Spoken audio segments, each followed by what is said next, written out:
होनी चाहिए। सामूहिक रूप से सब गाय की सेवा करो। जिस दिन गाय की सेवा करना सीख गए और अपने यहाँ के बच्चे को भी जब घर में पहली रोटी आपके यहाँ बने तो माता बहने पहले बच्चे के हाथ में रोटी दे दो कि बेटा जा और गाय की रोटी दे।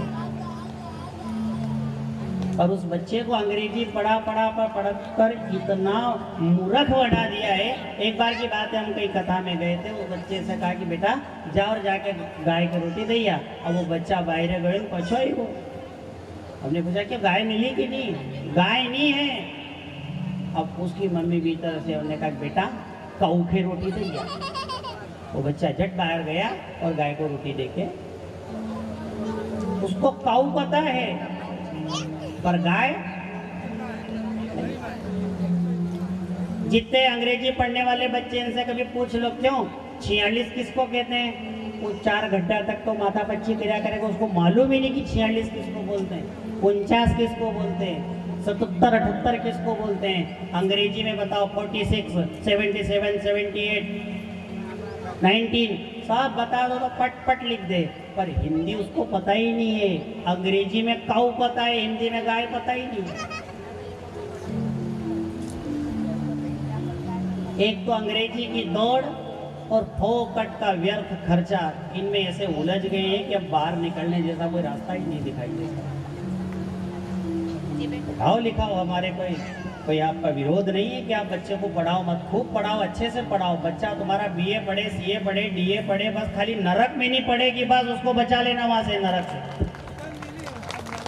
नरक से बचा लेना। चाहे जहाँ पढ़ाना वहां पढ़ा लो, जितनी बड़ी कॉलेज में भेजना वहां भेज दो। पर तुम्हारी औलाद बंबई जाए, दिल्ली जाए, कलकत्ता जाए, जहां भी जाए, आने के बाद अगर तुम्हारा पाँव छू दिया तो सोच लेना कि 1 एकड़ जमीन बेच दूंगा पर बेटा तेरी पढ़ाई करा दूंगा। याद रखना, कभी आकर के पाँव नीच हुआ तो सोच लेना कि पढ़ाई लिखाई सब गई पानी में, कुछ नहीं बचा। एक जगह कई कथा हो रही थी, उनके बेटा बहू वहाँ प्रदेश में रहते थे, तो वापस आए तो छोरा भी आया ने बहू भी, तो बहू आई थी क्या मुंडल क्या बोलते हैं उसको, वो हिप्पी कट करते ही। अब आई तो उनने सासू का पाँव पड़िया। अब पाँव पड़े तो कैसे पड़े साहब, इना घुटना न का हाथ लगाए नहीं ऊपर। अब कथा में से हम उनकी नाटक देखते रहे। जब आरती हुई उसके बाद में हमने उनसे पूछा कि मैया हमारे यहाँ भारत देश में तो पाँव पढ़ने की रीति है और पाँव तो झुक करके पढ़ा जाता है, प्रणाम तो झुक करके किया जाता है। तो उन्होंने कहा कि गुरुजी मैंने घुटने को हाथ लगाया और छाती को इसलिए हाथ लगाया कि हमारी सासू का घुटना टूट जाए तो हमारी छाती में शांति है। कहाँ की ये पढ़ाई बोलो? एक मदारी का बंदर, एक सर्कस का शेर,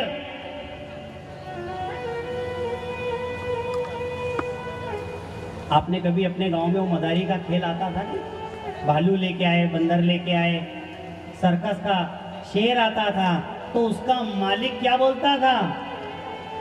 सब साहिबानों को हाथ जोड़ और हाथ जोड़ करके प्रणाम कर। कौन कहता था? उसका मालिक। गधा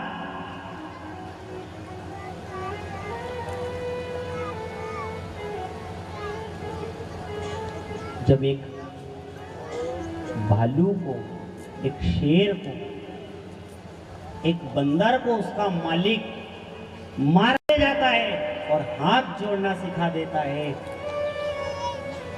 जानवर का बच्चा हाथ जोड़ना सीख गया और इंसान का बच्चा बंबई में भी गया तो हाथ जोड़ना सीख करके नहीं आया साहब, वो तो केवल हाथ मिलाना ही सीख करके आया।